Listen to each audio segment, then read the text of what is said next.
Okay, let's get started. I'd like to call this regular meeting of the Johnson County Library Board of Directors to order. First up is citizen comments. Sean, do you want to take that? Yes, I'm pleased to announce that we've had 188 emails come in for this board meeting. And due to the quantity, there is just not enough time in today's meeting to read all of them. What I can break them down is that one of the emails was thanking Amy Ruo for her years of service to the library board. One of the emails was having kind of a negative feedback to the idea of the Friends occupying the Lackman building, and that 186 of them were of their support for the Friends occupying Lackman and making that a bookstore. All of those comments will be put into the record as we do the minutes from this meeting. They will also be memorialized on the portal. Within that, you'll have the content of the message and the person that sent it to you. Half of those are form letters from people that they have filled out, and about half of them are individually written letters giving their support for that initiative. And that I have no other comments from the public to report on. Okay, thank you. Next, members of the Johnson County Library Board of Directors. Does anyone have anything they would like to share? Madam Chair, Fabian Shepherd. Dr. Burke, I'll let you go first if you'd like. Thanks, Fabian. This is my last board meeting, and there's some people I just want to thank and express my appreciation. I'm going to go quick, and if I miss somebody, I sorely apologize. Michaela Struggs, when I first started, did miss everything in class act, and just wanted to say thank you. Library Foundation, Stephanie Stolzheimer, that whole group, what an amazing group of people, and I applaud your efforts. Friends of the Library, Christopher Leach, another phenomenal organization, and certainly appreciate you, those two groups, and so many volunteers that give freely of their time. Fred and Andrew Logan, really appreciate your legal expertise. Thank you. Scott Syme, Dave Renty, Adam Wathen, Jennifer Mankin, Tricia Sulentrap, and Sean and the rest. You guys are so professional and dedicated to the library. I can tell you as a kid, growing up, we didn't have very much. But one of the things that we could always count on is we could go to the library, and we had equality there because we had access to the books and access to the technology that maybe my family couldn't afford. So I really wanted to say thank you. To my fellow board members, volunteers, Brandy, Bethany, Don, and Amy, thank you for including me and letting me be part of this. Fabian and David, I kind of got to know you on a little higher, different level, and certainly appreciate you two gentlemen and your expertise. And so just wanted to say thank you to everybody. And last but not least, I just want you to remember the small libraries. I mean, sometimes it's easy to get locked into what's going on with the big libraries. And you can have a community of 100,000 people and have 10,000 people go and use that library. And that 10% represents a lot of people. But somewhere down like at Spring Hill, we may only have 25,000 people in our area.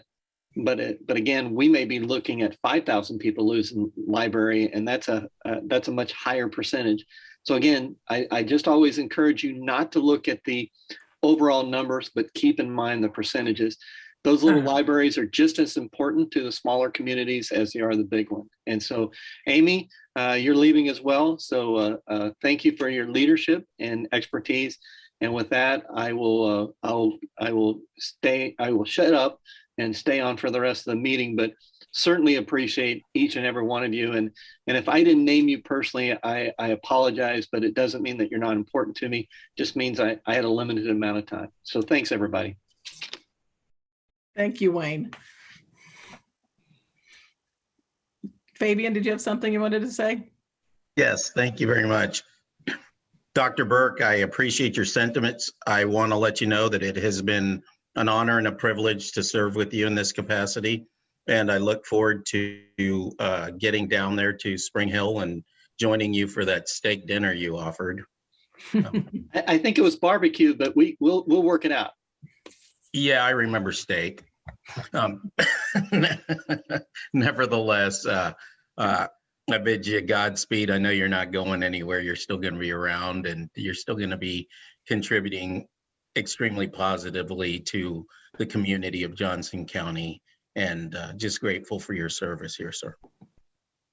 Madam Chair, I want to just revisit our discussion at the last board meeting, and I did express my concern for the conversation we were having with respect to the use of the Lackman building. And I want to thank every single person that wrote those letters. I know that there has been a concerted effort to get the word out to the board, and perhaps folks didn't think we heard the first time. So we are getting more comments, and we welcome that. It's good to know so many people are interested in this discussion and that they're expressing themselves.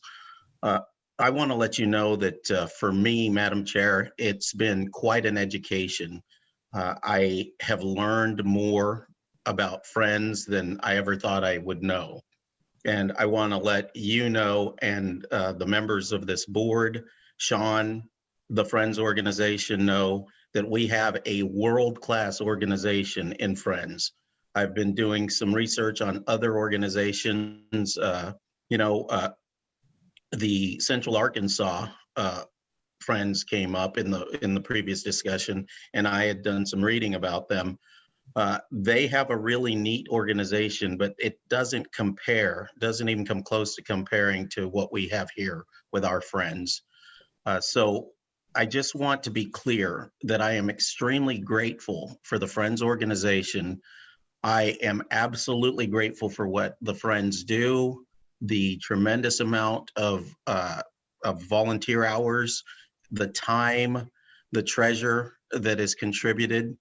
And so the thoughts and the sentiments I express with regard to not believing that the pursuit of this course of action is the best for the library has nothing to do with Friends. But what I will tell you is that if this is not what we choose to do, I will be leading the charge to find an alternate plan for the Friends. Thank you very much, Madam Chair. Thank you, Fabian. Anybody else have anything like to add? Board member? Bethany Griffith. Just wanted to take the opportunity to thank our colleagues that will be leaving us, that Donna tendered her resignation due to family circumstances, and then with Amy's, I don't know, is it a retirement? Yeah. And Wayne's leaving us, that this will be a summer of change for this board. And I just wanted to thank you each individually for your time and your dedication to the library and its mission. And if any future colleagues are watching us, to hurry up and get appointed so we can keep tracking on, that we've still got quite a lot of business. I also am very much looking forward to the fact that we will likely have all of our services open and restored by May 3rd. I think that is fantastic news, and I hope that we are still very much on schedule for that libraries are a vital service, and I am very much looking forward to everybody getting to do their thing and have a summer of reading and all of that. And so I am really, really excited about that. So to my colleagues, thank you for your time and your service and your dedication. And to our patrons, we are almost all the way back on track. So yay us. Yay admin team. Thank you, everyone. Thank you, Bethany. Okay, I want to make a few remarks. I want to take this moment to thank Sean, Fred, the library staff, and the current and past board members that I've met throughout my 8 years on the Johnson County Library Board. I've been impressed from the beginning at the extreme passion all of you have for our library. The staff is positive and always willing to help me and the board with any questions, and I thank you for that. Also, a huge thank you to Nancy Hupp, who was my mentor from the beginning and has now become a good friend. I've always loved the library. as a 6-year-old in the late 1960s, I would walk home from Flint Elementary School in downtown Shawnee and would notice the bookmobile parked in the Shawnee City Hall parking lot. One day, as I saw it parked there, I thought I'd go home, get my library card, and go back to the bookmobile before it left. Well, as I stepped foot in the parking lot, library card in hand, the bookmobile drove away. I was so upset that when I returned home, I was covered in hives. As I got older, I would use the Antioch Library to research high school term papers. I can still remember the smell of Antioch Library and can still see the extensive card files. When my kids were young, I'd take them weekly to the Shawnee Library to check out books and organized a summer book club with their friends, and we met at a room at the Shawnee Library. And now, as I'm older, I've taken after my dad, Gene Amos, and gotten the itch for genealogy and greatly respect the genealogy section at Central. In the past 8 years, the library has done remarkable things. We envisioned the comprehensive library master plan and put it into action, built the long-awaited Monticello Library, relocated the Lackman Library to City Center, remodeled the Central to include the Black and Veatch Makerspace, plus the relocation of the Antioch Library is ready to break ground. And I want to thank Scott Syme for his project management on all those projects and keeping us informed along the way. I'm going to miss his ongoing Syme line. I'm proud to have been a part of these accomplishments that are shaping the Johnson County Library system. Unfortunately, I will not be here for the vote for the future of the Lackman Library, but it's my hope that this space becomes a reality for the Friends and that they will have a permanent place to call their home.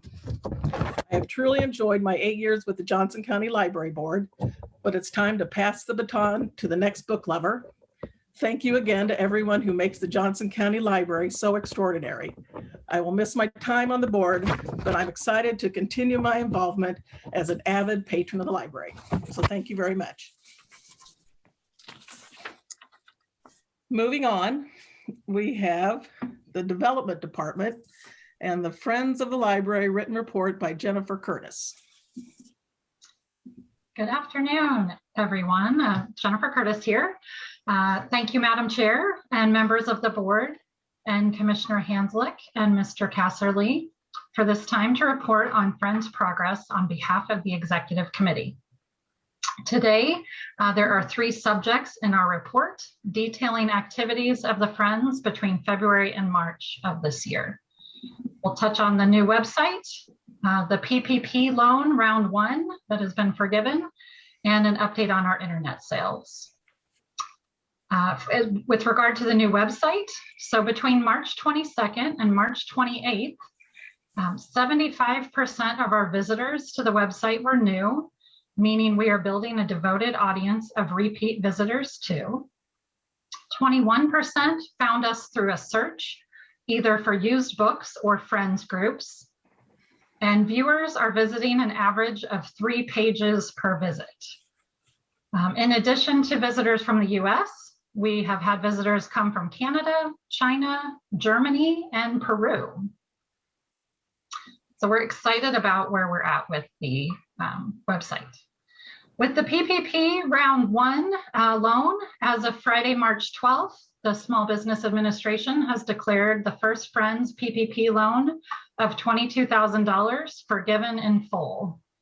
This was a valuable tool in sustaining our organization during the past year. With respect to internet sales, 2,256 items were sold in February. We have 21 volunteers listing items for sale and shipping items that are ordered. We continue to follow COVID-19 protocols throughout our operation based on guidelines put forth by the CDC and Kansas Department of Health and Environment and the library. Some sales of note: the World Book Encyclopedia 2019, 2 sets were sold for $748. Blood Lad Volume 8 for $102. Indelible Images Illustrated History of the 1961 US World Figure Skating Team for $100.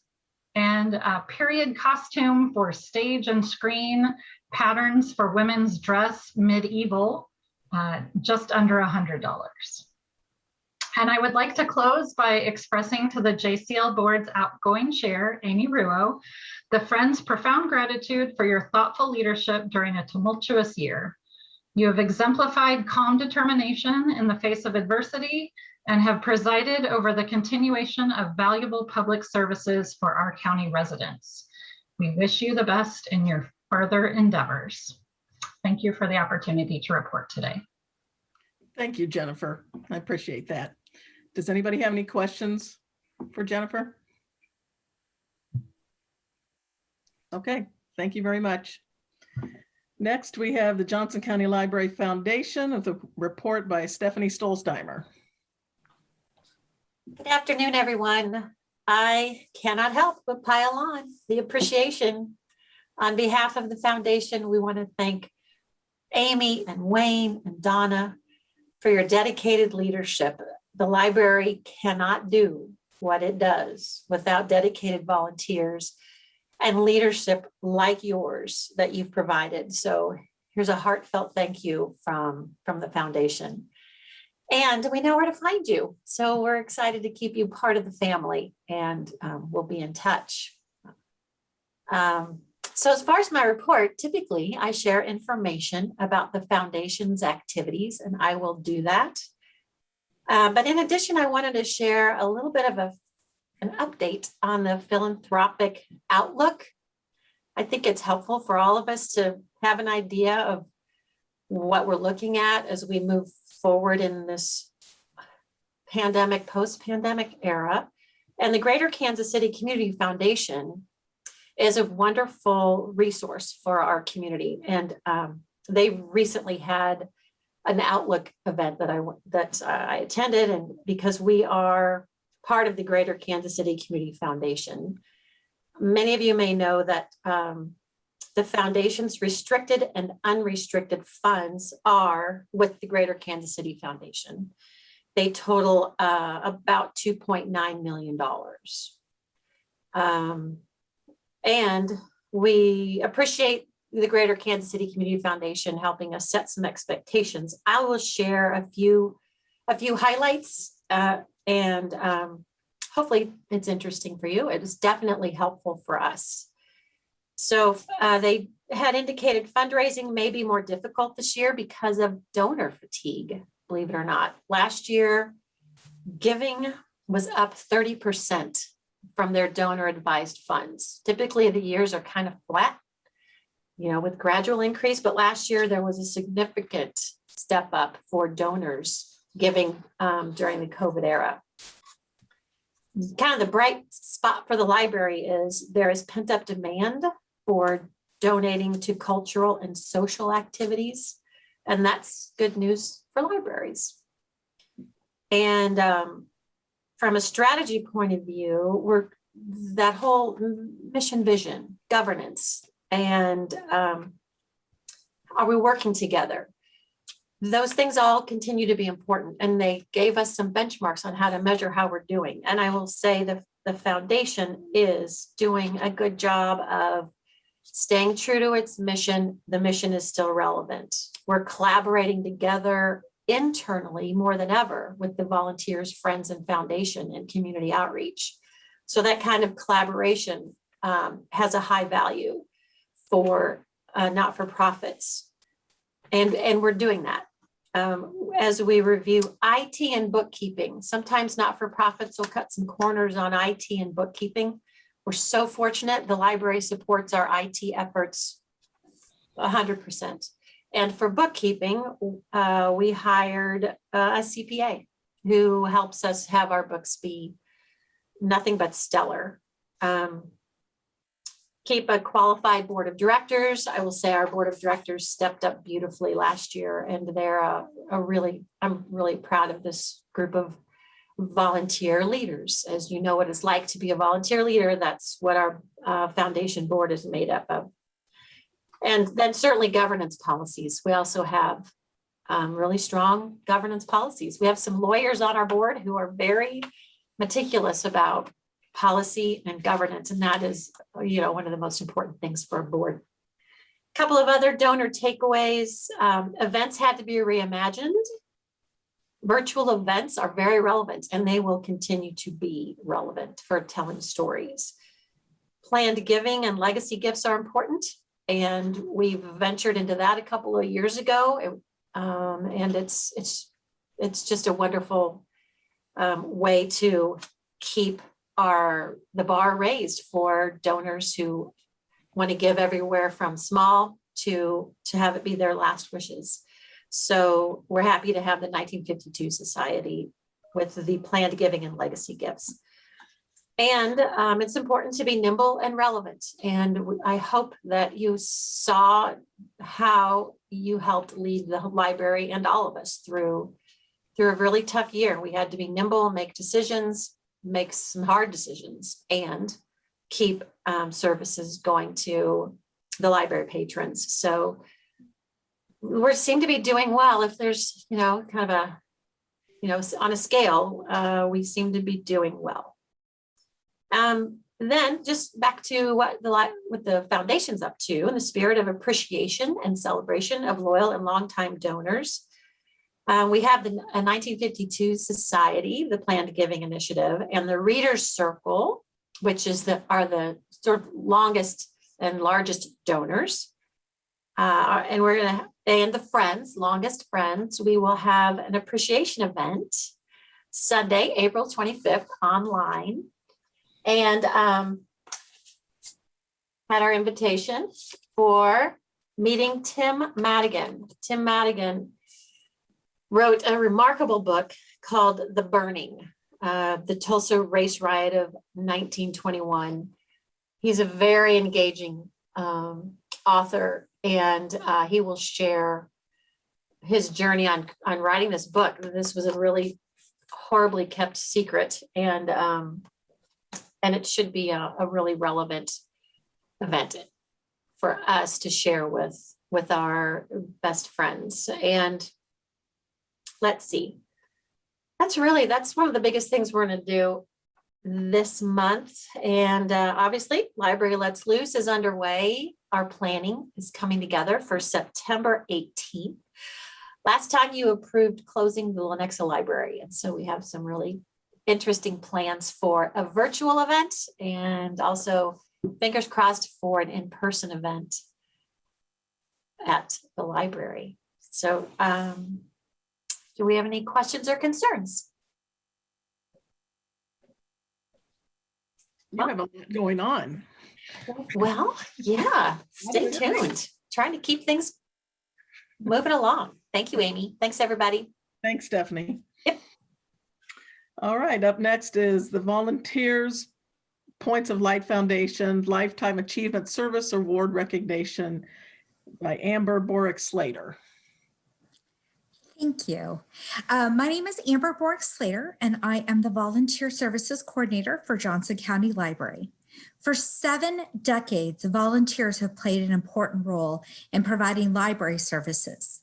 Volunteers help us shelve holds, serve as online researchers, sell books to support library programs, serve in leadership roles on our boards.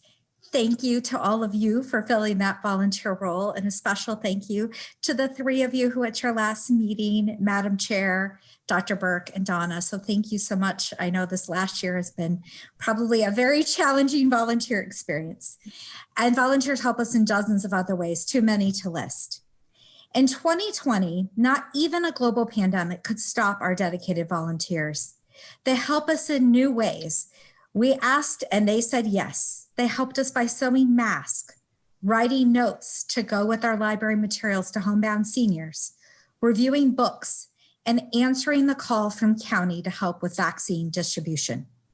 Last year, 551 volunteers contributed over 21,000 hours of service, which is valued at almost $600,000. So we thank them for all of that. But we'd like to honor 5 volunteers for their above and beyond service to Johnson County Library. So we'll show you the next slide. Since we weren't able to be in person, we have lovely photos of all of those wonderful 5 volunteers. These volunteers are being honored with the Points of Light Presidential Lifetime Achievement Award. This award recognizes volunteers who have dedicated over 4,000 hours of service to one nonprofit organization. And I can tell you these people volunteer other places too. In fact, this group has, just these 5 people have contributed 31,155 hours of service and counting. So that's more than all of our volunteers last year. So what a great group. Our first volunteer we're going to recognize is Louise Weller. Louise has contributed 7,698 hours of service in her 13 years serving as an Antioch bookstore and a Friends sorting volunteer. Louise develops relationships with her customers and she suggests books they might enjoy. Additionally, she's always on the lookout for books that our partners like the Johnson County Genealogy Society might be able to use in their local history collection at the library.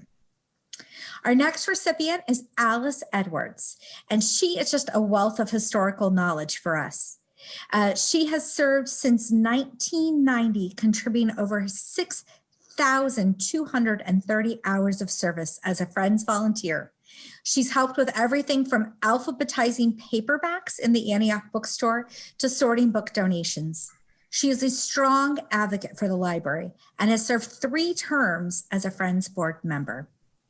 Our next recipient is Larry Leighton, and in just 8 short years, Larry has contributed 6,045 hours of service as an online sales and shipping volunteer.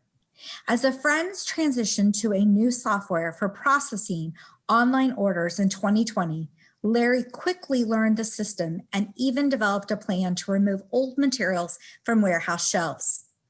With staff limiting hours in the office for COVID safety reasons, Larry currently leads our shipping and listing volunteers 3 days a week. So we thank him for that. Our next recipient is TD Bellows, and she turned her passion for books into being a Friends volunteer. TD started sorting with us when the Friends had their operations in the Antioch branch of our library. She transitioned with us as we transitioned to selling books online and became a master researcher specializing in vintage books, which can generate big bucks to support the library, as I'm sure you saw on that list there. She currently serves with us 2 days a week in this capacity, and TD has contributed 5,623 hours of service. Our last recipient is Ruth Norwack, and there are very few volunteers that I would say know as much as Ruth does about children's literature. She has spent her life volunteering for libraries across the country, and we're very lucky that she has retired here in our area. Since 2003, Ruth first became involved with us helping with a Friends book sale, and she has now contributed 5,560 hours selling and sorting children's books for the Friends. And I will mention she's recruited her family to help volunteer as well. You will not be surprised to learn that she is currently boxing a surplus of children's books and planning for a post-COVID book sale. We thank these 5 outstanding volunteers, as well as the hundreds of others that support Johnson County Library every day. Thank you. Wow, that's a lot of hours. Very, very nice. When you see them, be sure to give us, warm regards from us. Thank you, Amber. Thank you, will do. Next, we have the Liaison, Board of County Commissioners, Commissioner Janae Hanslick. Thank you, Madam Chair. Appreciate the opportunity. First of all, I do want to join everyone else who has thanked our outgoing members and so much appreciated their volunteering and their insights and their contributions to furthering the work and the mission of the Johnson County Library. I wish you all the best and thank you for your service. Wanted to just, looking ahead, excuse me, to this month, a couple of updates. First of all, today was the first day that the Board of County Commissioners was back meeting in person in our boardroom, and it was wonderful to be back together in person. And hopefully we will continue to do that. We don't have any plans not to, but it was great to take that step back to what feels more normal in our meetings, different kind of interactions. Tomorrow, I was going to mention one of my major priorities as a commissioner is to strengthen and expand Johnson County's transit system.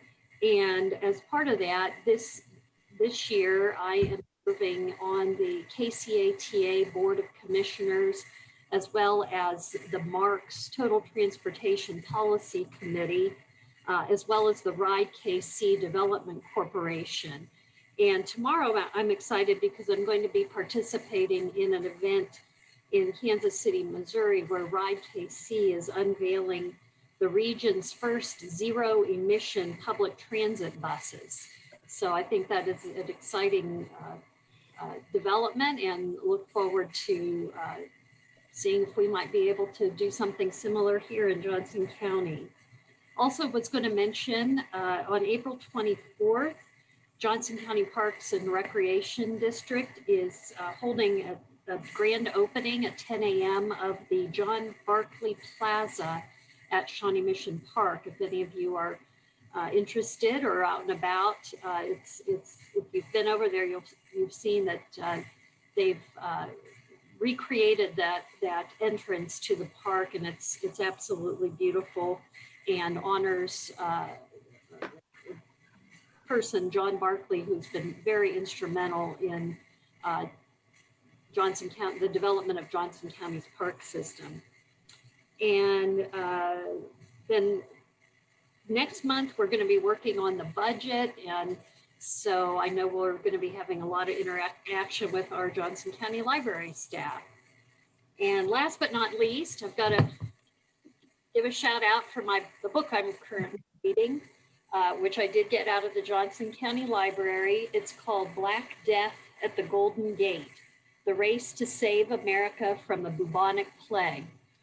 How many of you knew that in the early 1900s, there was a very serious outbreak of bubonic plague in San Francisco? And the parallels between then and now are eerie. The governor of California denied that there was any such plague. They fired their public health officer. They were blaming the people who lived in Chinatown. And it's just fascinating until they finally figured out that the problem was caused by fleas that were carried by rats and squirrels. And so then they were able to eradicate the source of the plague. But lots of intrigue and interesting going on. So I recommend this book if you just can't get enough of pandemics and plagues. Try this one. It's great. And I'll be returning it to the library very soon, so it will be available. So if anyone has any questions about anything going on at the County Commission, I'm glad to answer them. Commissioner, what day did you say the thing at Shawnee Mission Park was? It's Saturday, April 24th at 10 a.m. At what time? 10 a.m. 10 a.m. Okay, thank you. Thank you very much. Anybody have any questions for the commissioner? All right, very good. Next up is Board Counsel Fred Logan. Thank you, Madam Chair. I'm going to report to the board first on Senate Bill 13. I gave you a report on this last month, and it represents a very significant policy change in terms of budget review. There will be a shift in focus from whether or not there is an increase in the mill levy to whether or not the proposed budget is revenue neutral when compared to the previous year. If the budget proposes to increase expenditures over the previous year, a hearing must be held by that public body, and notice of the hearing must be provided by the government unit to taxpayers by mail. This is going to present a very significant challenge in a county like Johnson County, which is pretty complex and has a number of different governing bodies. And I think there's already discussion that has commenced that it would make sense for public bodies to join together. And so, for example, the library board might join with the Board of County Commissioners and the Park Board and maybe other public bodies to hold one public hearing and then the public bodies would share the costs of the mailing, because those costs will be fairly substantial. So I'm sure that this is something that on which there's going to be discussion here as the budget moves through this year, but it appears to me that somewhere towards the end of the process, there's going to be this public hearing, because it is very unlikely that a budget is going to be proposed that doesn't include some sort of an increase. So it is definitely a change in policy. It passed by very wide margins in both the House and the Senate. And I just think that we'll have to work through it. I don't see it as something that can't be worked through, but it does represent a very significant change in policy and approach, and there are going to be costs associated with that. So I'm sure that we'll be reporting to you on that as this budget year progresses. And I think you may hear some more comments on the potential budgetary impacts from Dave Ratney later. But I think that gives you a good overview kind of on the procedural impact of this legislation. I was also asked to comment on the governor's emergency orders. I think you've all read that the legislature has really limited the governor's ability to issue emergency orders.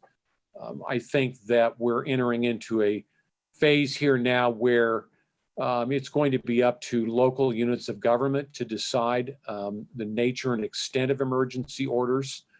The legal authority of cities to issue emergency orders is very, very clear, because they have what's called home rule authority.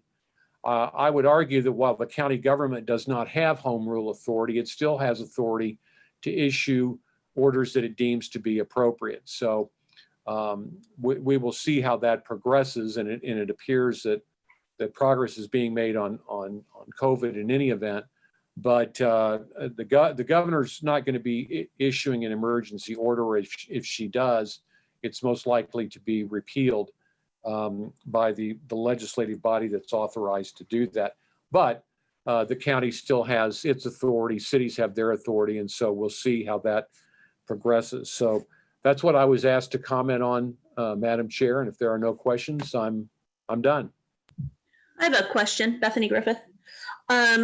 With Senate Bill 13, when it says there's like a change, does that mean a change in mill or percentage, or is that because property values have increased? No. You pay a certain percentage of that? What does that mean exactly? So just let me give you an example. It means that if last year you had a budget of $1 million, and this year you propose a budget of $1,001,001, then you have to go through this process.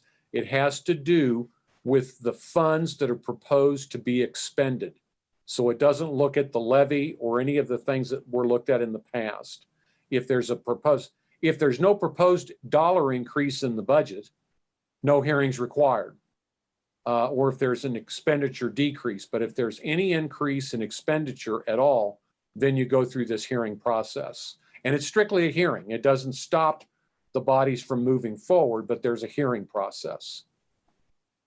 Okay, so then it's really just about how governing bodies are spending taxpayer money and a public forum to discuss that versus a tax increase.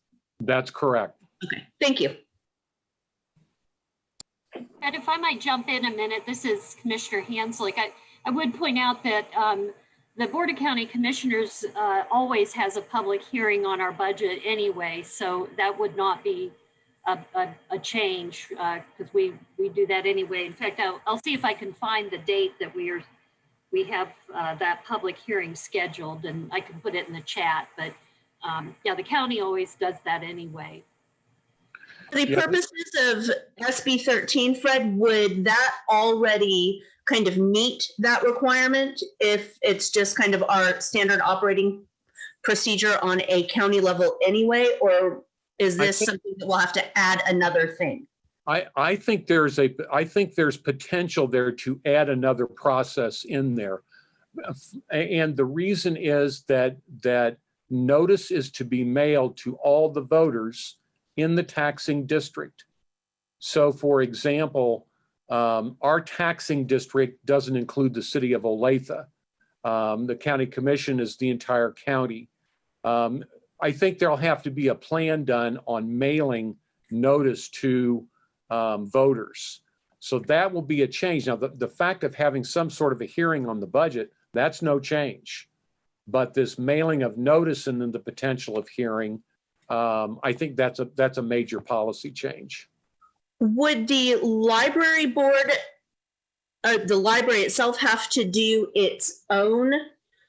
I think what it could do is it could join with other bodies like the Board of County Commissioners, like the Park Board, even other entities might join together and save substantially by doing just one mailing for one hearing, as opposed to multiple mailings for many hearings. Because our budget, the library's budget process is under the umbrella of the whole county's process. Well, it is not. It is part of the county's process, but you still have a library budget, and you are a governing body of a separate taxing district. So we would have a separate burden, not just a part of the county, but the library itself. Unless it joins with the county, it could certainly join with the county and other government entities to hold just one hearing. But for the purposes of this law, we would be required to in some way do our own hearing and not just the umbrella of the BOCC's. I don't want to take a hard and fast position on that at this point, Bethany. The law was just passed. Okay. It may be that one governing body could do it, but there isn't any question that the library's budget is going to be part of a hearing process. Okay. Okay, I was just curious if we kind of had a feel for. I think there's going to have to be a lot of work done on this. This is very new, and it is a very substantial change in budget. Okay. That's what we pay for, so. And potentially and I should say potentially very expensive.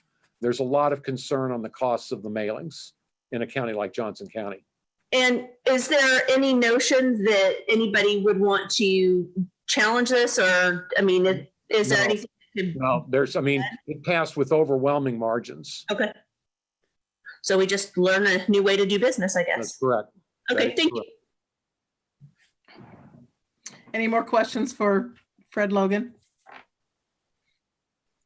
All right, thanks, Fred. Next up is Sean Casterly, County Librarian Report. Thank you, Madam Chair. First, I just want to thank Amy, Wayne, and Donna for their service and support.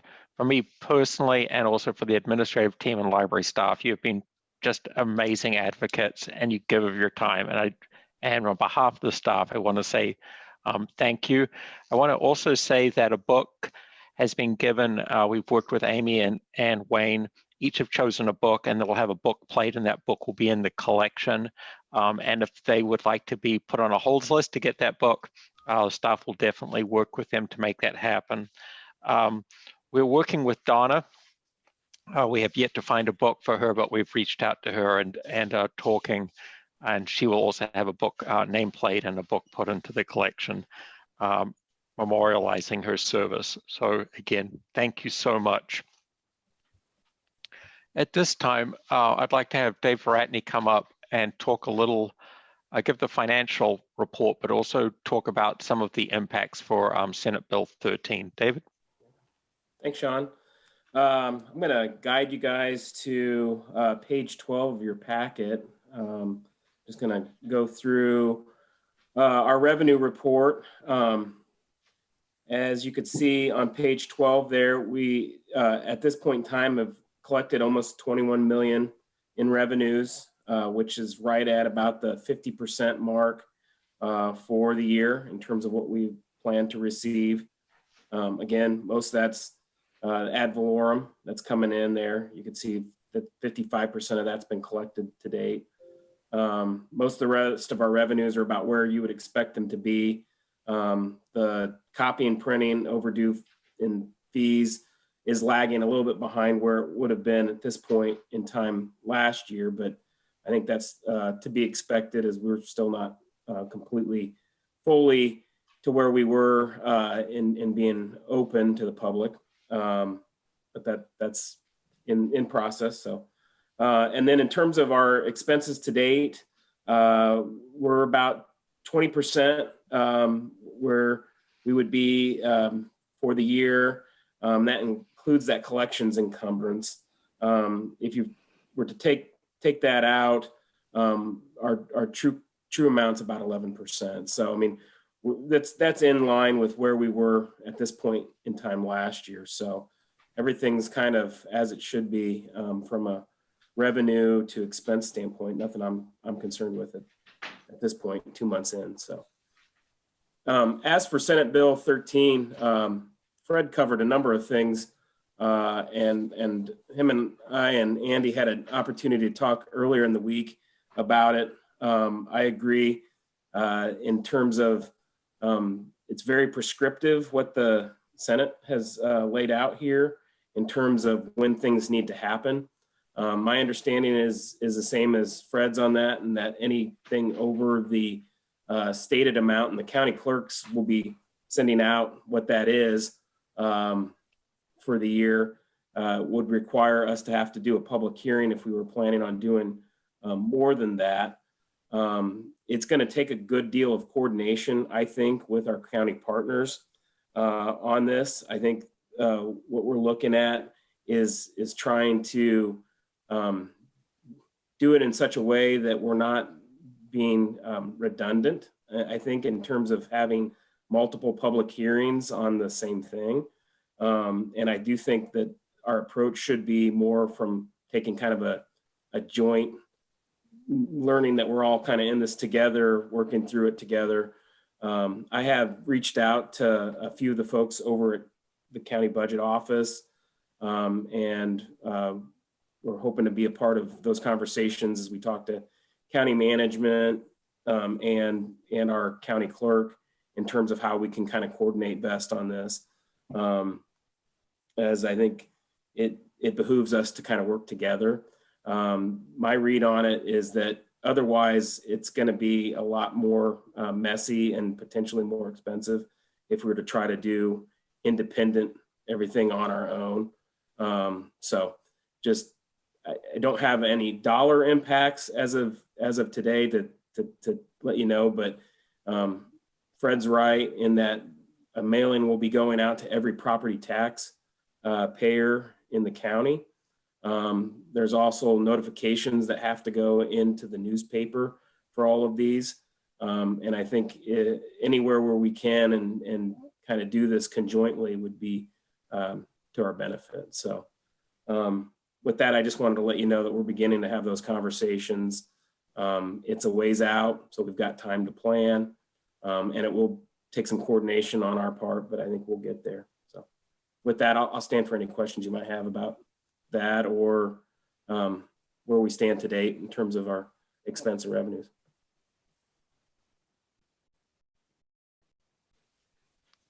Thanks, Dave. If there aren't any questions, we'll move on. If there are any changes to this, or as we work with our county partners, we'll keep the board updated, and particularly as we go through this budget cycle through the budget subcommittee that the board forms, we'll be getting into the details of this at a much more granular level.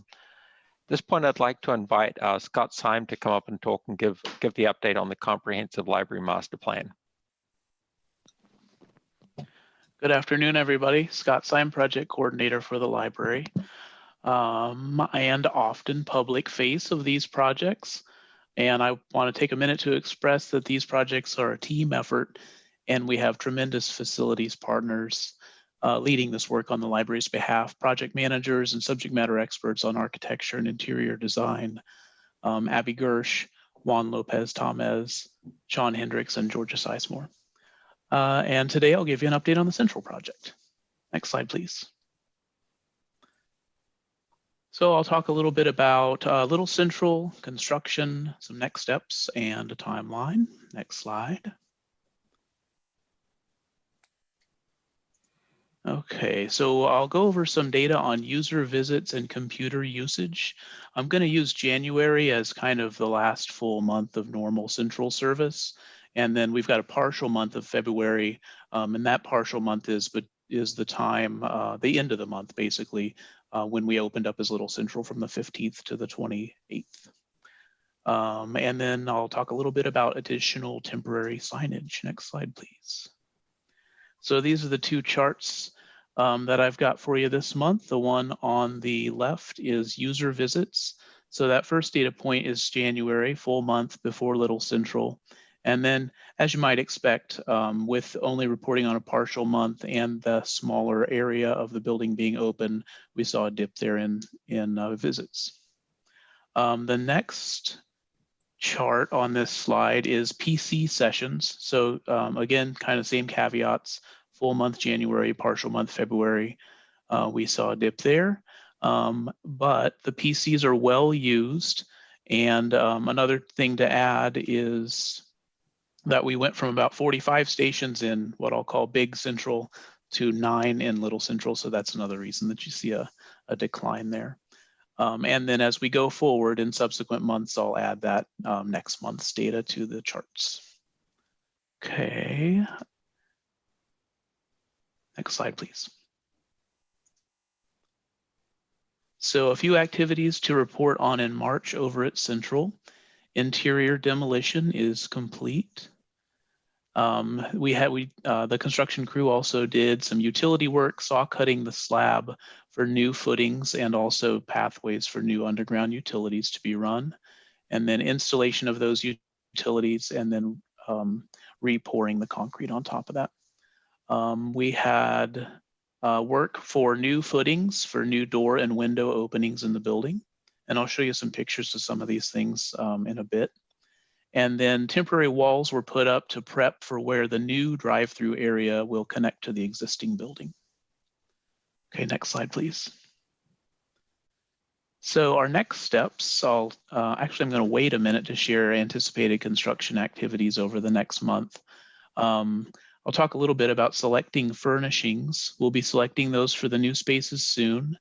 And a goal for the staff side is to keep generally consistent with what we've done in our other recent new buildings, which helps us into the future being able to use that same kit of parts, same furniture types. And then the last thing on this slide to mention is that, as we have in the past, one of the things I'll start doing next month is to have reports from team leads. So next month in May, expect a report from Jared Harper, Central Branch Manager, about Little Central. Next slide, please. Here is a look at our timeline, and we're still on track as our little red arrow marches on. Next slide. Okay, I'll get into the construction photos here. I'm going to show you 3 today, and you'll see these appear on social media over the next few days and weeks too. What you'll see in these is kind of a progression. So here you're seeing the demo is mostly done. You'll see there are some kind of piles of dirt and rock around the periphery where they're prepping for those new footings. And then you'll see kind of a network of trenching, saw cutting that I mentioned earlier for that new utility work that's been done. Next slide. Here you'll see that those conduits for utilities put in, and then the put back of that concrete. And then the next slide. And then just a kind of big picture, kind of similar to that first one I showed, showing that much of that put back has been done for that trenching work. And the last thing I'll mention on Central is activities anticipated over the next month. So the construction team will be installing shoring for new exterior openings, completing makerspace improvements, installing steel at those new openings, removing existing precast concrete panels in some locations, start framing for new walls, and then start new overhead mechanical, electrical, and fire suppression. So a lot of work happening over at Central, all on track and progressing nicely with Abby Gersh in the lead. Any questions that I can answer on Central?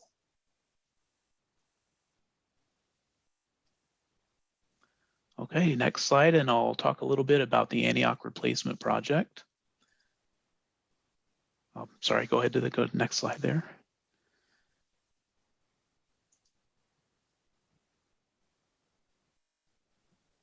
Sorry, Alice, one more.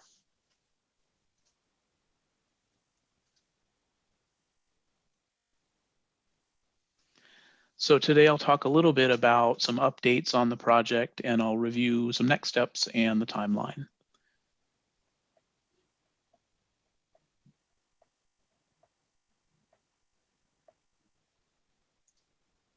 Perfect, thank you. So we've started kicking off the design process. We've been having kickoff meetings with internal groups at the library. The design process has 4 phases, and I'll read a brief description of those just for the board to hear a little bit about those. The first phase is programming.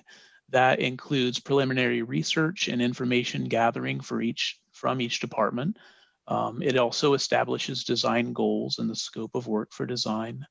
And then one of the visuals to come out of that stage or that phase is adjacency, what we call bubble diagrams. So not actual shapes of spaces quite yet, just generally how big those spaces will be.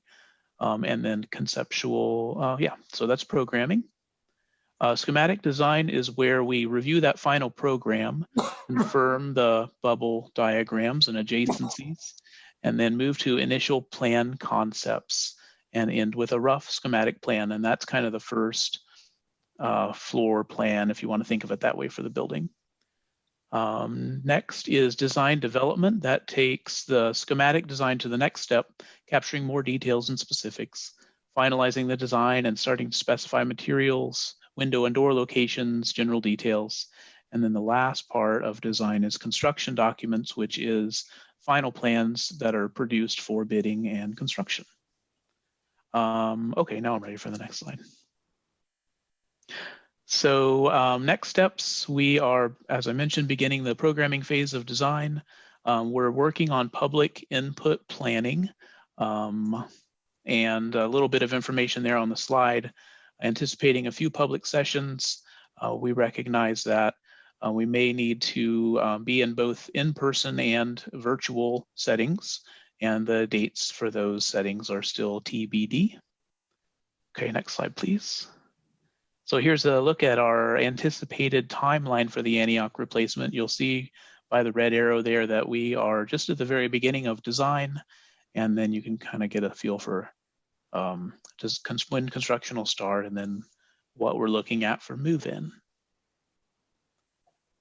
Any questions about Antioch replacement?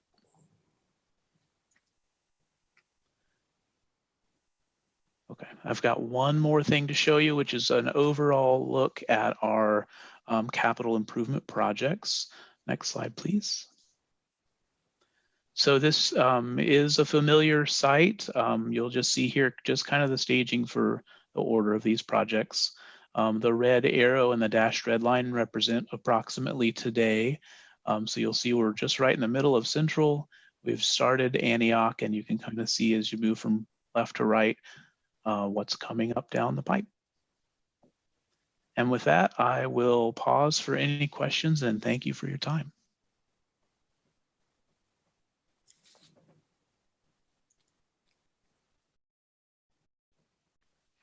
Thanks, Scott. It's a really great report.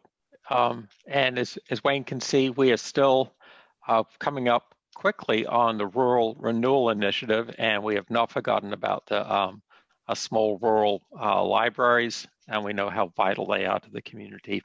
I did have one just point of business before I ask Adam to give his report.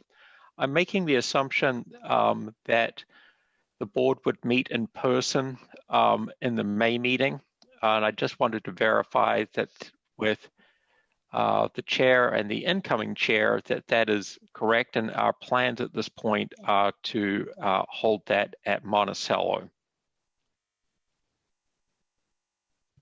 Works for me. Okay. That sounds wonderful. We'll be sending out updates for that, and we'll have that room set up with everyone socially distant, and as people come in to give presentations, they'll come in and then they will leave in order to keep the numbers in that room as low as possible and keep everyone safe. Thank you for that. At this time, I'd like to invite Adam Wathen to come up and give his report on the core statistics, but also on programming. This is in response. This is part one of a two-part report that he will be giving. And this is in response to the question that Mr. Shepherd asked about with programming and how programming is designed. The part one of this report is going to be really a high level look at that, looking at policy. And then following month in May, Joseph and Adam are going to be giving a report which gets more into the operational detail. So at this point, I'd like to hand it over to Adam. Thank you very much, Sean. The core statistics are in your packet, but I'm not going to say anything about them today. We did anticipate that this month was going to be a longer meeting, and we decided that we weren't going to have additional statistics connected to those. And so if you do have questions about those, I can maybe answer them for you offline, but they're pretty consistent with previous months. Today, I'm going to be talking about programming at Johnson County Library, and I'll reintroduce myself. My name is Adam Wathen. I am Associate Director of System-Wide Services, and I am actually over the team who's responsible for the programming and outreach at the library. Over the last couple of board meetings, members of the board have raised questions about how we make programming decisions. And so this month and next month, we will be answering those questions by touring you through our programming policy and our processes. This month, I will focus on the policy and the foundational principles that drive our programming decisions.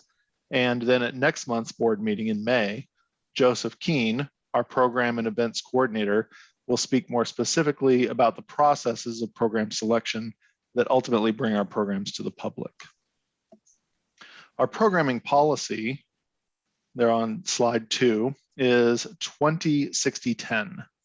The policy describes the purpose and parameters of our programming at Johnson County Library. The policy identifies some of the reasoning for us to provide programming as a community resource. It says that programming is an essential function to youth and teens, conveying excitement about reading, writing, and authorship, about research and problem solving, critical thinking, and social development, about exploring the world around them, and about libraries. And it also says that programs for adults are provided as lifelong learning opportunities, focusing on books and authors, business, civic engagement, and topics of local interest, as well as societal and cultural issues. And we provide programming to these audiences in all of these areas. Section E of the policy specifically describes how our programming connects to our policies of free and open access to information that govern library materials.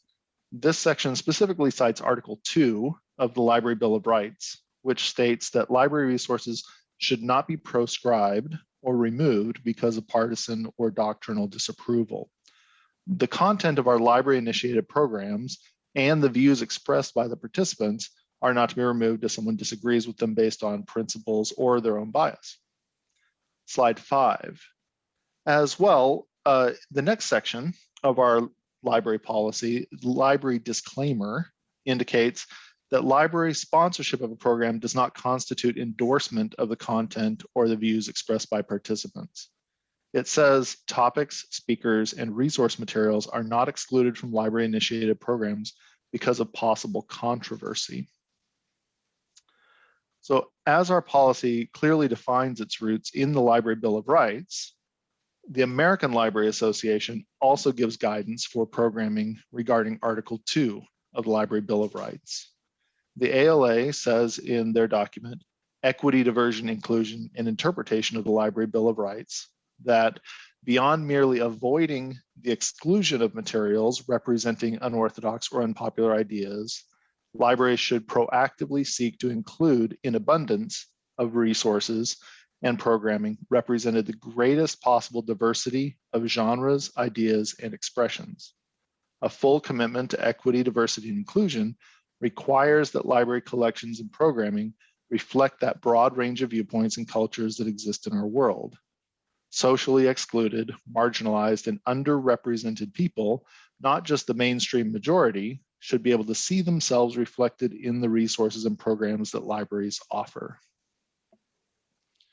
And in the ALA document, Library Initiated Programs and Displays as a Resource, the ALA says libraries should actively seek to include a variety of programming options representing diversity of genres, formats, ideas, and expressions with a multitude of viewpoints and cultural perspectives that reflect the diversity in our communities.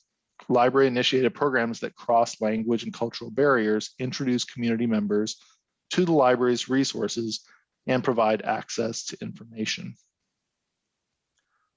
And the ALA also gives similar guidance in terms of providing controversial programming. They say that libraries may use a variety of criteria to select speakers.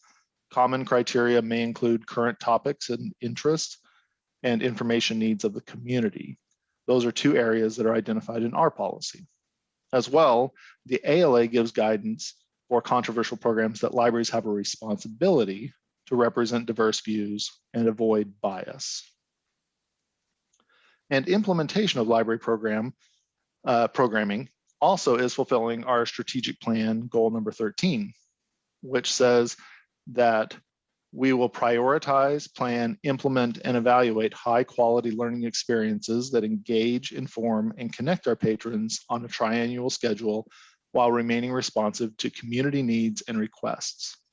And so to achieve this goal, the department regularly analyzes programming on multiple levels to ensure that the programming we provide is meeting community needs and providing high-quality learning experiences. Next month, Joseph Keene, our program and events coordinator, will bring specifics about how we plan and select program content and how we evaluate the success of our programming. So in summary, our policies, the American Library Association, and our strategic plan guide how we produce programming at the Johnson County Library. We are guided to not prescribe content based on partisan or doctrinal disapproval, and to not exclude programming because of possible controversy. And we are guided to, on the next slide, thank you. We are guided to provide programming to meet specific subject areas for our community, like writing, business, topics of local interest, and societal and cultural issues, to proactively represent diversity of genres, ideas, and expressions, to reflect excluded, marginalized, and underrepresented people in the resources and programs we offer, to use criteria to select our speakers, and to evaluate our programming and be responsive to community needs and requests. So as I've indicated before, Joseph Keene will join us for a continuation of this presentation at next month's board meeting to share how our practices meet these policy, industry, and strategic plan guidelines. Do you have any questions for me today about this? Madam Chair, Fabian Shepard. Yes. Hey, Adam. Thank you very much. I did send an email containing some questions which you have addressed here. And I want to thank you for the work you do. It's never easy when you're dealing with public programming and when you're starting with the auspice that you're not going to shy away from controversy. As far as your team goes, how many individuals make up the team that evaluates whether or not this programming is successful and chooses the speakers that you might invite and the materials you might utilize? Yeah, we have, I have 3 people that report to me that coordinate the work of the information services and team, which includes all of our adult services and youth services staff. And the adult services and youth services staff are broken into various committees and empowered to make these decisions. So there's a significant number of people. It's over 75 probably that are involved in the development of our programming, the selection, and the implementation of our programming. And you'll see next month that filters through this smaller team that reports to me and coordinating folks at a little bit of a higher level. And so a lot of times the programming grows from grassroots and flows through a management layer to apply policy and make sure that we're in line. Thank you very much. Sure. Are there other questions for Adam on this topic?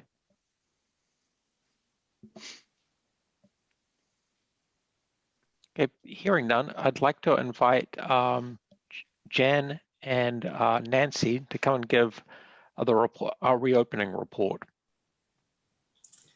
Good afternoon, everybody. I'm Jennifer Munkin, the Associate Director for Branch Services for the library. I'm hoping that this will be our second to last reopening report for you all. Bethany, we are on track to reopen everything on May 3rd.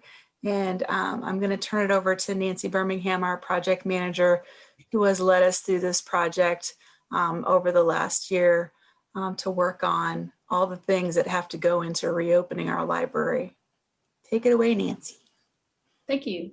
Good evening. Nancy Birmingham, project lead for the reopening team. So thank you for your time. Next slide, please. We'll be briefly touching on some COVID-19 facts, a quick glimpse into what the other library systems, where they're currently at on their timeline, and then an in-depth description of our current reopening timeline. Next slide. So in the good news column, regional and state numbers are looking very good. Obviously, vaccine availability is up. By May 3rd, we are projected that any staff interested in receiving a vaccine should have received their first, if not their second dose. So that is amazing news that I did not have last month when we had the reopening update. At the time of writing this slide, the US ranked second in the world in the percentage of people vaccinated. It's always hard to give COVID statistics on the board slides because they're out of date as soon as I write them. And as we all know, also, Kansas has entered into phase 5, as in anyone available or anyone who wishes the vaccine over 16 years of age may sign up for an appointment. Cautions and concerns, of course, include the variants, as we all know. Europe has been experiencing a resurgence, and several communities and even countries have reinstated some lockdown procedures. And as always, as I'm sure Dr. Burke can understand, there's a lot of unknowns about this disease, and that it will remain a concern. We can't protect everyone and plan for every eventuality, but we try. Next slide. To touch on the other library systems briefly, Olathe is marching with us and is planning to reopen most, if not all, library services by May 3rd. So that's excellent news. They are still on the 60-minute computer sessions. On the flip side, their version of the Makerspace, the lab, is actually available for limited services. They are also ending quarantine very much in line with our timeline, which will be addressed later in this presentation. Kansas City, Missouri Public, still on pop-in and appointment services. At the time of writing this slide, their quarantine was continuing, though in light of new CDC recommendations, that may also be changing soon. Mid-Continent currently has browsing available, which is greeted with a lot of good feelings by their patrons. We see a lot of the Mid-Continent patrons at the Leawood branch where I work. We've gotten a lot of new browsers when we had browsing available. Each library, I would like to state, does still require masks at this time. The Kansas City, Kansas library currently has curbside pickup at all their locations, and they are reopened for limited hours. And again, at the writing of the board slides, the quarantine was still continuing at these branches. The most exciting slide in my presentation is a copy of one you've seen before, but with added dates. So we will be reopening to the public for Friday hours for those branches that had them on April 23rd. It will be our first Friday open for business at 9 a.m. We will be returning furniture to the branches by May 10th. And this one has a by May 10th because we're actually having a 2-week window where furniture will slowly return to many of our branches. Some branches, such as Blue Valley, it may happen all at once because that involves an outside moving company. And some of the branches, such as Leawood, where I work, it may happen over a period of time, but it will be in place within 1 week of our full reopening hours, which of course, very exciting to say again, will be May 3rd. Monday, May 3rd, we will be open 9 a.m. to 8 p.m. and we will resume full hours at all of our branches. An interesting note, per discussion earlier in this meeting, the first 2 branches to return to their regularly scheduled hours happen to be DeSoto and Edgerton, because that's how it works out. And they will actually be returning to their regular hours on April 18th, just in front of that first Friday reopening. The meeting rooms, well, one date that's not on here is April 28th, which is when our reservation system will be fully available to the public so that they may reserve those study and meeting rooms. The meeting rooms and study rooms that are not already occupied or closed for renovation or repair, and the list is extensive and not listed here, will be available for the public starting May 3rd. And those reservations can start to be made by April 28th. The in-person programming and makerspace facilities have a longer timeline. So that may be the final bullet points that are not finalized by next month when we hope to provide our program or project ending update. And I beg your forgiveness in one I actually left out a bullet point, and I certainly didn't mean to. The donations that were available at many of our branches are still planned to be available in the future. We are working closely with the Friends and the sorting center and making sure that everything's in place before we once again gratefully accept donations from our patrons. Next slide, please. So as I said, this is just a little more detail about the quarantine's end. March 26th, we started to reduce the quarantine to 24 hours. That did take about a week to catch things up. We're currently in our monitoring phase to address staff and patron concerns, and there have been some about the safety and the science. The response has in general been positive, but again, as I say, there have also been concerns that are being addressed as we move this along. I'm happy to report that we're actually ahead of schedule on our quarantine ending, and starting April 15th, we will start the end of quarantine in its entirety. Our projected goal is that by Saturday morning, the 17th, we will open our automatic book returns and have any previously auto materials handling procedures back into full force. We are using this time to clean and service all sorters, make sure everything works and is available for the public so that there aren't any glitches when we turn everything back on Saturday, the 17th.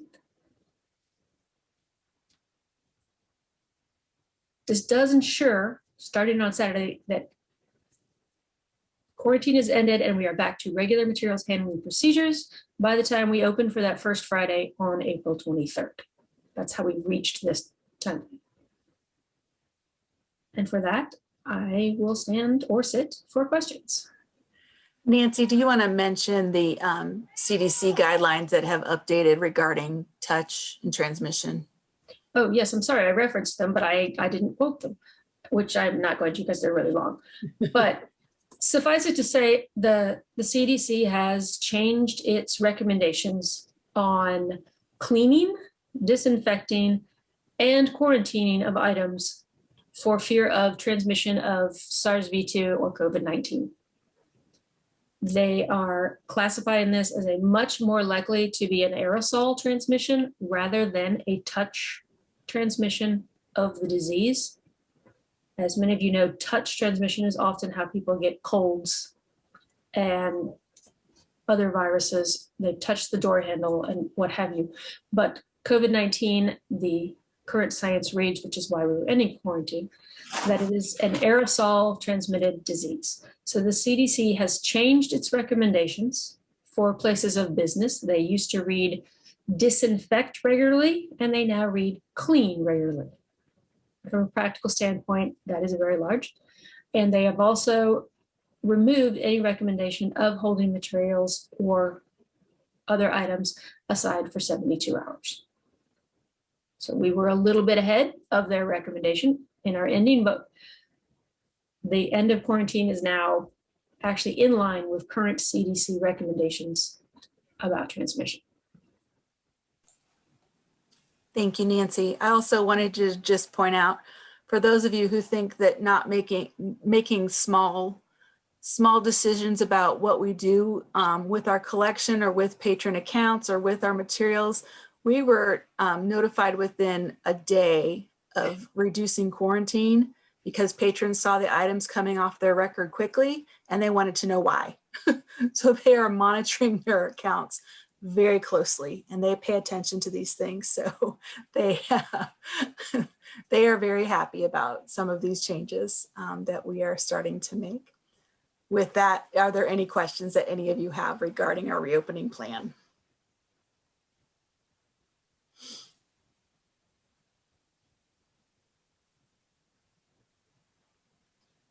All right, thank you very much. Thank you, Jen and Nancy. Great job. Great job throughout this entire process. And I think you will enjoy not giving this report as much as we will enjoy not hearing it. And we can put this behind us. But it's a tremendous amount of work under a very difficult changing situation. And so I want to commend you guys for your approach to it. And again, it's good to see that it seems like your team is really taking the initiative to get services back open, particularly when there was a lot of uncertainty about emergency orders and how those are going to be done. You continue to work through the process, and I really am grateful for that, as is the community, which is who we're serving. That concludes the County Librarian's report, Madam Chair. Oh, I'm sorry. Actually, I saw the two other items. I've got just a brief update. One of the things that the board had asked me to do at my annual appraisal was to work on secession planning. That is underway. We are working with a House Street group and have written a proposal and a charter outlining the work. We've done our initial kickoff meeting and have a schedule, which I will share with you next month on being able to deliver that and sharing you with the approach. We're working with county HR as a subject matter expert, and including their diversity, equity, and inclusion officer, which is a new position that they have. Also working with our managers and assistant managers to talk about pathways for leadership, and then working with the foundation for the Logan Fund, which is going to be promoting these leadership opportunities. I'm going to be folded into this written report, which I will plan to deliver to you later this year. The next item is the mobile learning program study. We'd completed the first part of the study, what was to look at the need in our community and if there was an actual need to have a mobile unit and mobile programming that could go into certain areas that we could identify as underserved and provide a library experience. That study proved that this community does in fact need that have a need, and that type of service would be immensely valuable. We're now doing part 2 of that, which is to understand the costs of procuring a vehicle, staffing, and then putting the technology. We've also identifying areas in the community, and then scheduling various types of programs throughout the year. This was came from the foundation, and some of you may remember this, which is the foundation really wanted some challenge gifts. And this was one of the ones that we kind of brainstormed, and the foundation has been working and would look to fund portions of that, particularly not operationally, but we would be looking for outside funding for the purchasing of the vehicle and then the outfitting of it with technology. I will be providing updates throughout the year as we work on phase 2 of that study, and we'll be providing a full report later on this year. Now, apologies, that concludes the County Librarian's report. Thank you, Sean. Next, we have the consent agenda. Going to take a look at what's on the consent agenda, and I'll need a motion to approve that.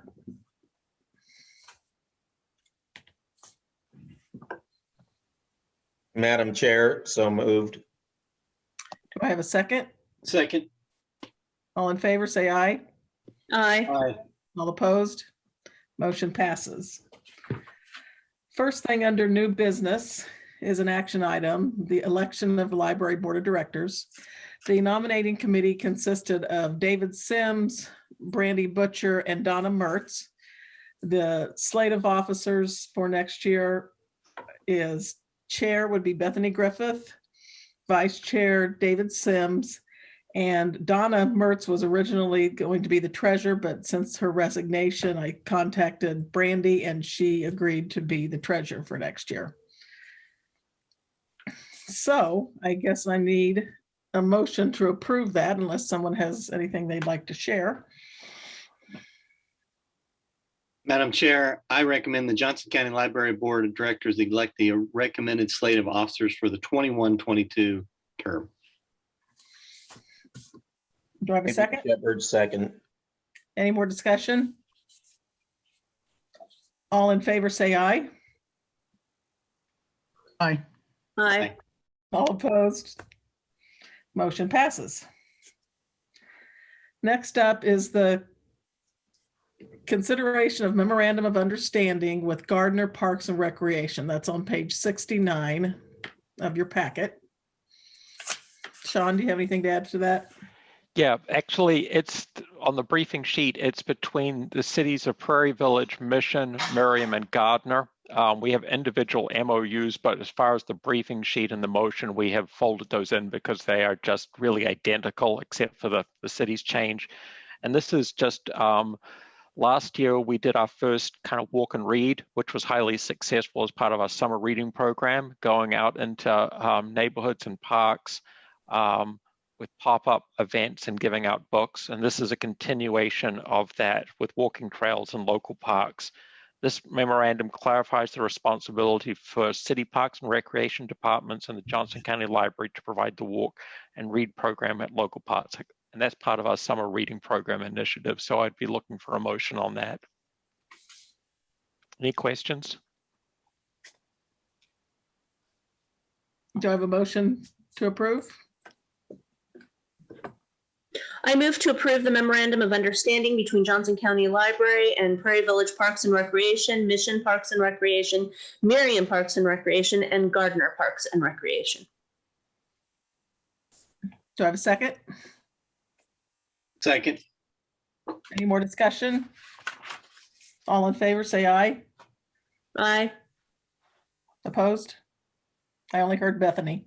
Fabian and Wayne, you're still muted. Yeah. Aye. Aye. Motion passes. All right, next is,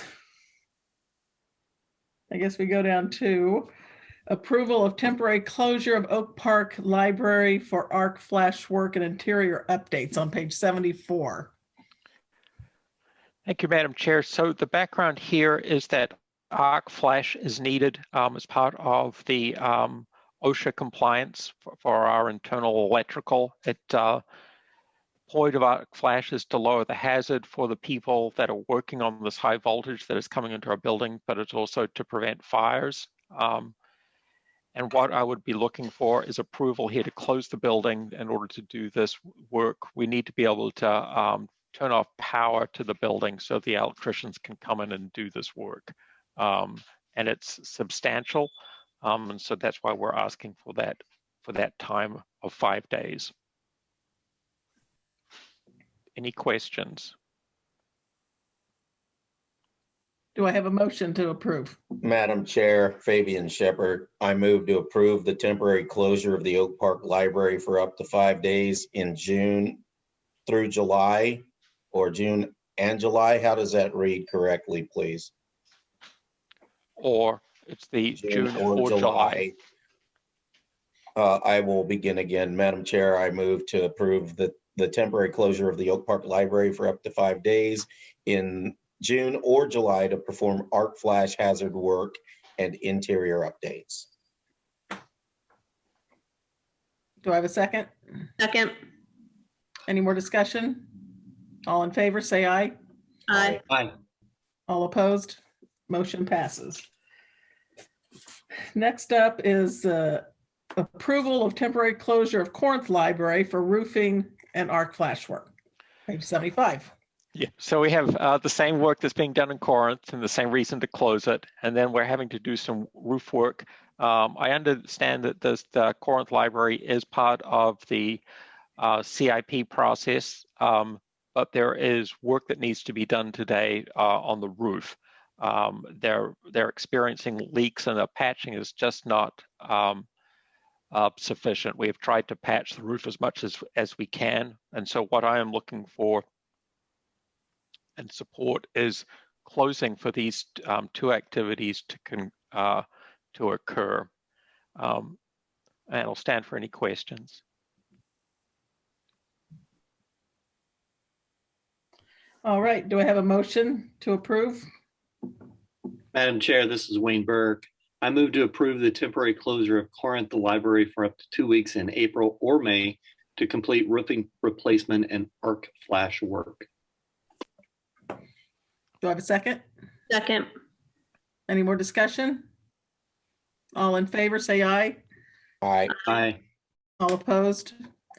Motion passes. Next is the 2022 library budget proposal on page 76. David has a brief presentation if you guys would like to see it. But what this is fundamentally doing is taking the work that the Libraries Committee, Budget Committee did last year in the fourth quarter of 2020 to evaluate budget-related proposals that were made from staff for additional operating funds, as well as reviewing current capital plans for the upcoming 5-year capital improvement plan. There was also a review of the multi-year budget forecast and what the impact of these budget decisions and timing of the library's capital plan. We can get into more detail if the library would like, but included in your packet is a high-level summary of what we're predicting for revenue going forward. Each year, there are different things, and this in some ways is a moving target, but we're looking for today for the approval of the 2022 budget revenue and expenditures. And then once we've reached procedurally, once we have your approval for this budget, the board chair and I will make the same presentation to the BOCC in May, either on May 20th or May 27th. And David, would you like to see David's give a brief summary of the work that was done? I think it's 4 or 5 slides. Please, David. Okay.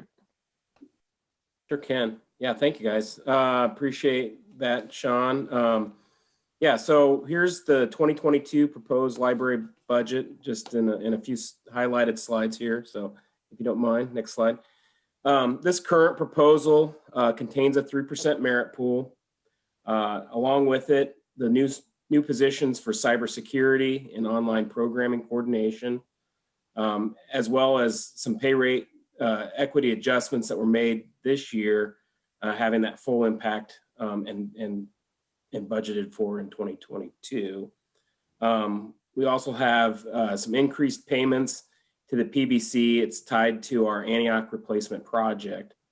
Along with that, increased funding in the library capital replacement program. You may recall we covered that earlier in the year when the CIP was presented. And then we also have increased operational funding and IT maintenance and replacement, additional funds for collections, increased funding for our systems furniture replacement plan, and additional funding to our summer reading program. So go to the next slide, please. This just kind of gives you, out of that approximate 1.8 million in additional revenue, here's about where 1.33 million of it is intended to go. Those two new positions for cybersecurity and online programming going to cost around $207,000. Our capital replacement program is increasing by roughly $372,000. Information technology maintenance and replacement costs increasing by a little over $300,000. That library systems furniture replacement would increase that by $193,000 for 2022. Additional collections funding of about $100,000, and then that summer reading program, we're institutionalizing that with $125,000 ongoing. So with that, the next slide, please. This just kind of gives you an idea of where our current estimated 2021 is. You can see we're a little over 41.9 million, and where the proposal is for the 43.7 million. The major driver in terms of increase is property taxes. You can see that there's a little over 1.5 million in additional property taxes anticipated for 2022. And then the other big increase would be coming by way of the motor vehicle taxes, and we're expecting about $250,000 more there. Like I said, in total, about 1.8 million more. You can see where those break down from a category standpoint. Personnel is our largest expense. You can see there's an anticipated about 1.2 million more in 2022 as compared to 2021. And then, there's some shifting between contractual and commodities and increases in our capital outlay. Those interfund transfers, that's related to our partnerships with facilities, our HR department at the county, and our payroll services that's done over at the county. So that's just a lot of that's due to just some changes in terms of payroll as it relates to those. You can see that there's slight increases to our transfers to capital projects, as well as that increase that I had talked about for the Antioch replacement, in that increases leased payments to the Public Building Commission, that PBC that's listed there. And then risk management is going up, anticipated to go up by about 53,000 for next year. So that in summation is kind of where we plan, at least as it relates to this proposal for 2022. So with that, I'll stand for any questions you may have. Madam Chair, Fabian Shepherd. David, thank you for everything you do. I certainly, with my limited mental capacity, don't want to get into the weeds of trying to go through the sausage making to get things past the county budget office. However, that expense for personnel, didn't we actually realize a reduction in staff through this the pandemic?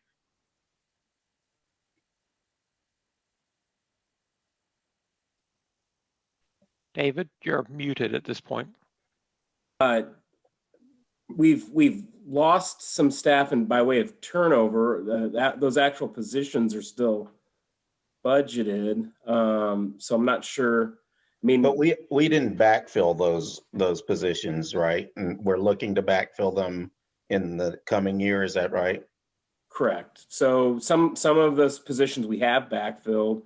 There's some that still remain vacant, and I think we intend to fill. So from a budget estimate standpoint, they still exist.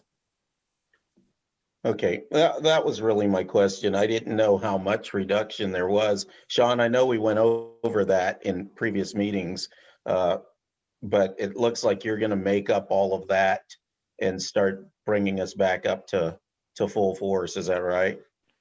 Yeah, that's right. Well, by May 3rd, we'll have pretty much all of our staff back in operations in order to operate. So those positions will be filled, and we have been filling those positions as people continue to leave the organization through just natural attrition. But I can't remember the number. I think it was 27 people that we've hired back that were outstanding. This is after we furloughed 253. Those all came back and we filled those, and then there was a remaining, I believe, Jen, close to 27 around that number of positions, which we've also filled. And there are a couple of positions, I don't think we're into double digits, that we seem to be always in some form of hiring. Yep, it's always some form of hiring loop just because of the size of the organization.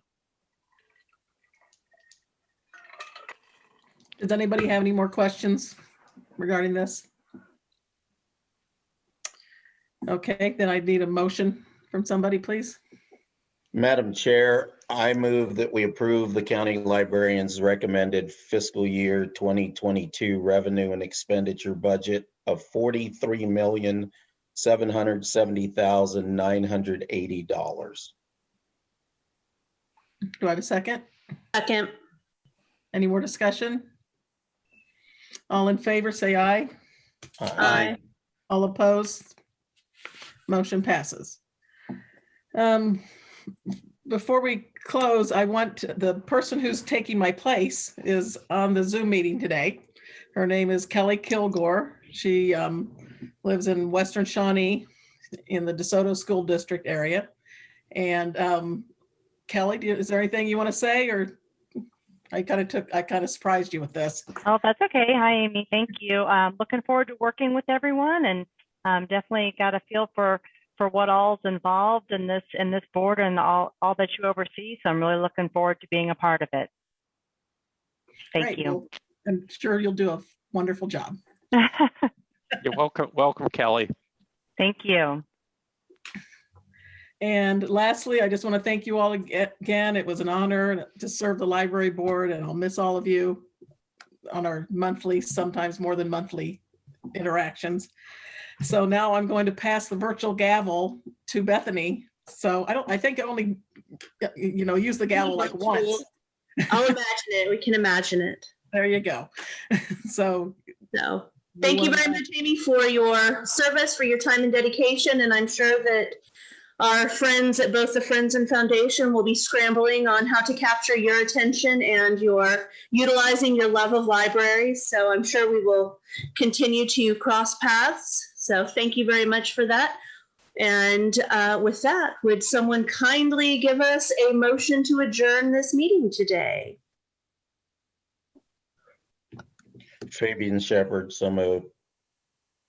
And a second, please. I'll second that. Thank you very much. All of those in favor, please say aye. Aye. Aye. Any opposed? And our motion carries. Thank you, everybody. And we will see you live and in Technicolor in person in May. So farewell, friends. Thank you very much.